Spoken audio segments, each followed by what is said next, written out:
So, so today we have two speakers. We have Michelle Park, who's going to go first, and we have Robert. Robert, as you see, is conspicuously absent. I promise he will be here. He will be in attendance. So Michelle's talk is about two of her dogs that she adopted.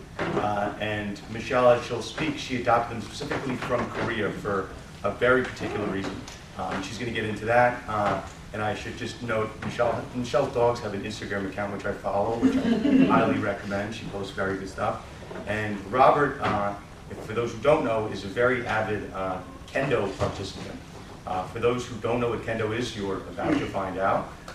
And enjoy. So with that being said, I will turn it over to Michelle.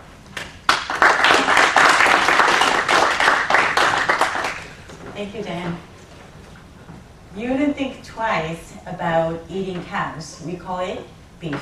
You wouldn't think twice about eating pigs. We call it pork. You wouldn't think twice about eating chicken or fish. Unless, of course, you're a vegetarian or for some religious reason. What about dogs? That's what people do in Korea. It's called 보신탕 or 개소주. Soju might sound familiar to some of you. Soju is a tequila version in Korean liquor. So 보신탕 is either grilled or stewed, and 개소주 is basically extracted juice after boiling it for a long time. It's a lucrative industry, and dog meats are sold $5 per one pound. When did it start? Long time ago, about 57 BC, in Korea, then Silla dynasty, going to the next dynasty called Goryeo. The state religion in Korea was Buddhism. So eating beef or cow was strongly discouraged, looked down upon, and eventually it was banned. Then toward the end of Goryeo dynasty, the war refugees from China called Kitten introduced eating dog meat to Korean people during Mongolian invasion. So we do understand that long time ago, we didn't have much meat. So people might have used dogs as an easy source of protein.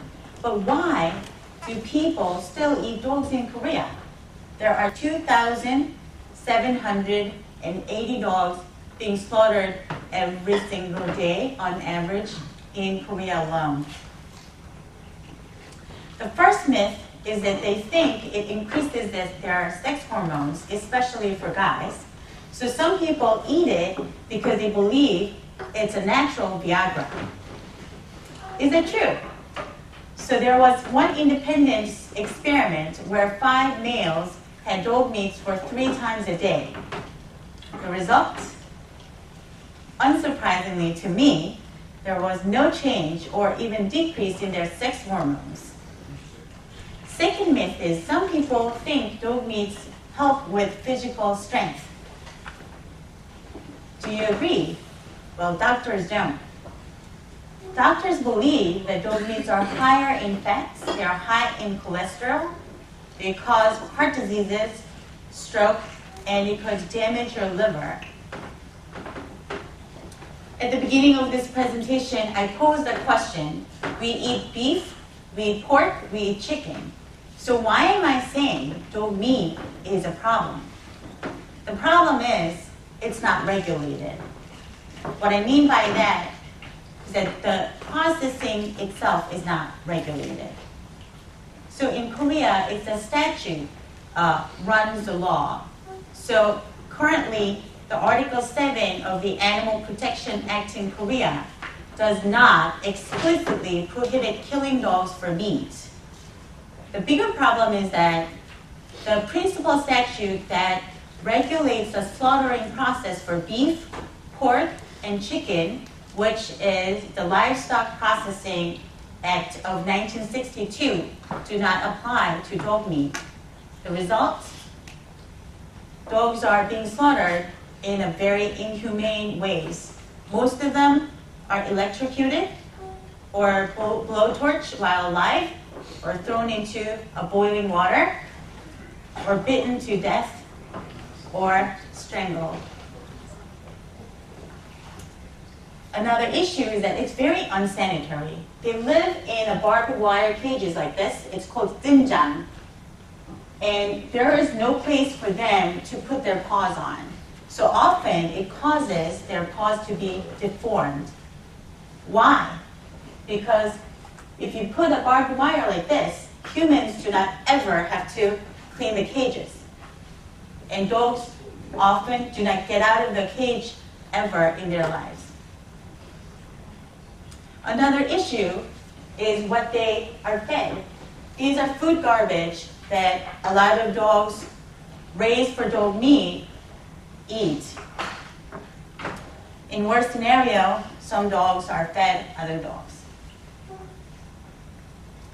You might want to know, where do all these dogs come from? I just said every day 2,780 dogs are being killed. You have probably seen these cute advertisements of puppies for sale. I see them more often during Christmas time. What you do not see is this. These are the mothers of those cute puppies in a puppy mills. They live all their life during the dark, in the dark cages. They often are forced to have puppies 3 or 4 times a year. They yield puppies up to 50 puppies in their lives. Male dogs are injected with hormones, and female dogs are often done C-sections by unlicensed employees at puppy mills to make sure all the puppies get out so they could make more money. If you see if you have any experience with the rescued puppies from the puppy mill, they're extremely sensitive.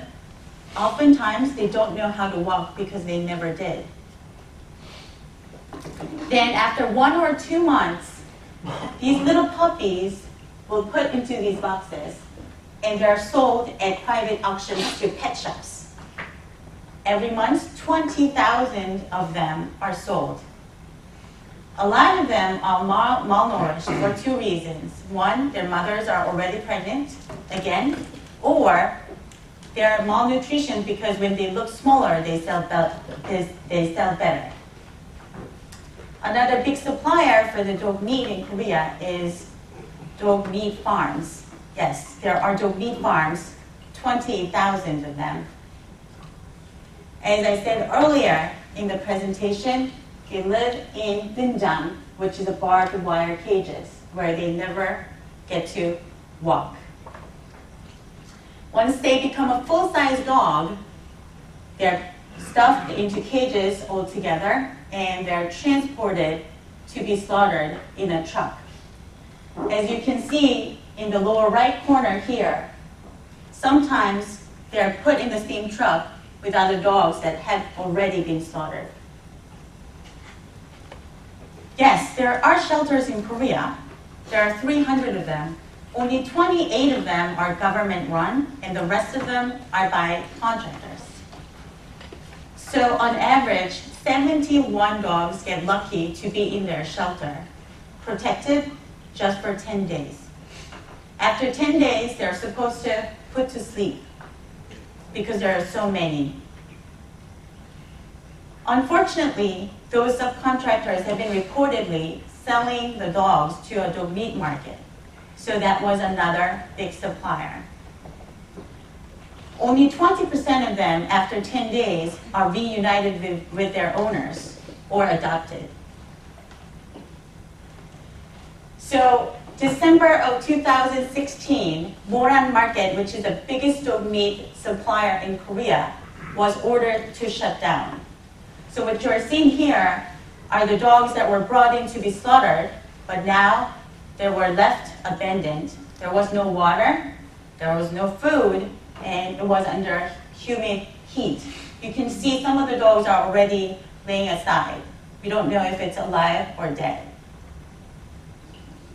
The protests are still going on. This is a picture of dog meat suppliers and vendors protesting against the government to keep the dog meat market open. Their main arguments are 2. One, is that eating dog meat is a Korean tradition that should be embraced. Two, the breeds for the dog meat and pets are different. So they would often bring in big dogs like this. And in Korean, the sign says, this is what dog meats look like. These are not pets. The battle is still going on, and it's very real.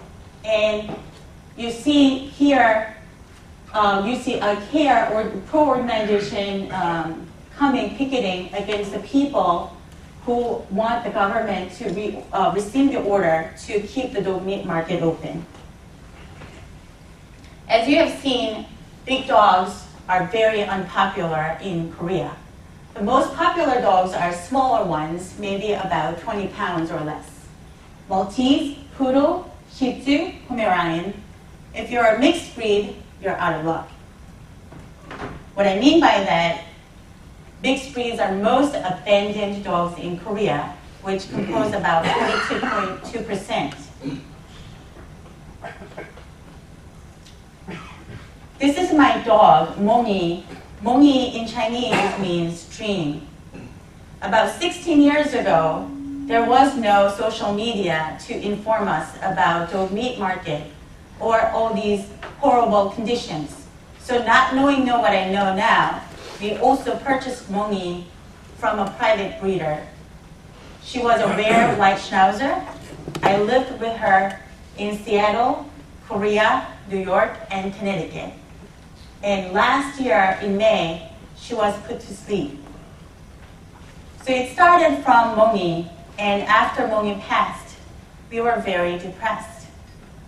And we specifically started looking into ways to adopt dogs from Korea, and we wanted to adopt a mixed breed.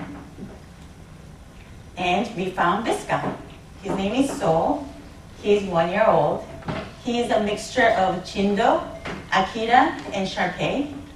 He's known to be a very good guard dog. Jindo is a Korean traditional breed, so they only select a very specific number every year, and the rest of them are sold to dog meat market. Then, in February of this year, we adopted our second one, Sezel the Angel.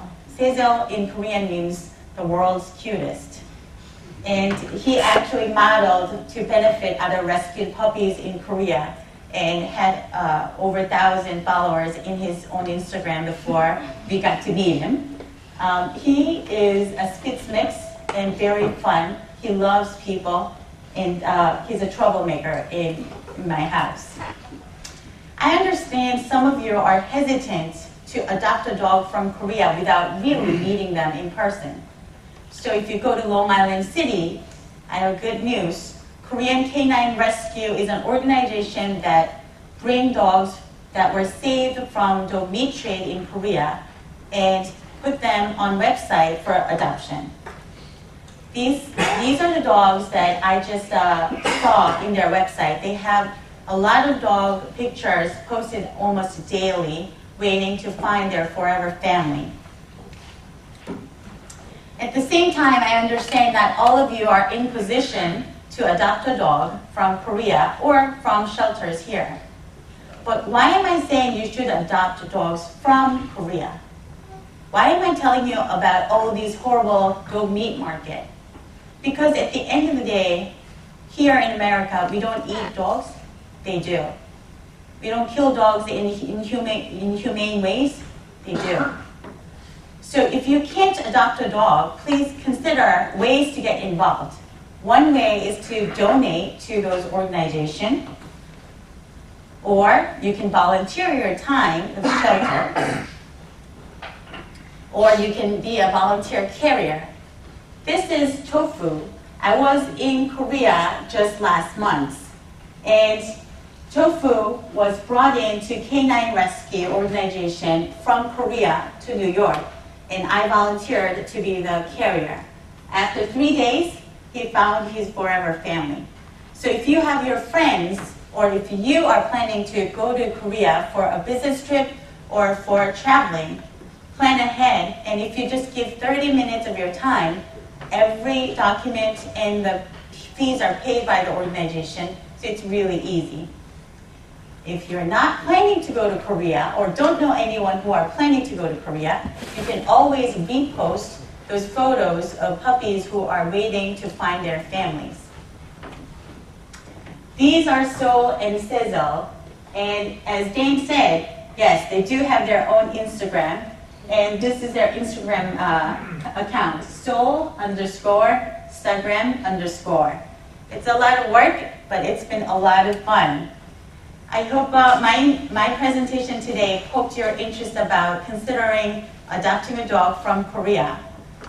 And next time when someone asks you a question, what's your favorite breed? I hope your answer is rescued is my favorite breed. Thank you.